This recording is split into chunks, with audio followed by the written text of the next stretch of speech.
কুমিল্লার মুরাদনগর উপজেলার বিএনপি অঙ্গ ও সহযোগী সংগঠন কর্তৃক আয়োজিত গ্রাম উন্নয়ন শীর্ষক আলোচনা সভা অনুষ্ঠিত হয়েছে।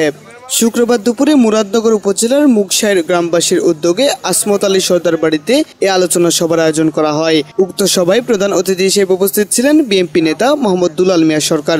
উক্ত অনুষ্ঠানটি জামায়াত নেতা দেলাওয়ার হোসেনের সভাপতিত্বে বিশেষ অতিথি ছিলেন মেঘশাইর গ্রামের মসজিদের ইমাম মনিরুজ্জামান জিলানী, যুবদল নেতা কামরুল সরকার ও মানিক সরকার প্রমুখ।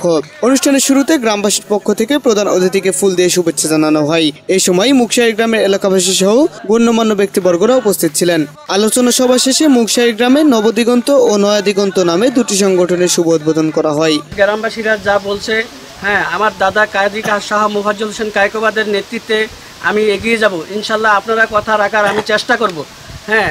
আমার দ্বারা জানি এই গ্রামের একটা শিশু বাচ্চা থেকে শুরু করে বড় পর্যন্ত কেউ জানি নির্যাতিত না হয়। আমি এই ওয়াদা করে গেলাম। সামনের প্রতি আমার এই ওয়াদা থাকবে ইনশাল্লাহ। হাতে হাত মিলিয়ে আমি আমলিক চিনি না, বিএনপি চিনি না, কিছু চিনি না, ওইভাবে আমি কাজ করে যাব আমার নেতা কাজী শাহ মোফাজ্জল হোসেন কায়কোবাদের নেতৃত্বে। Gazi Kuddus Rahman Sohag, staff reporter, Bangla ৭১ television. Bangla ৭১ television, সত্য প্রকাশে আপোষহীন।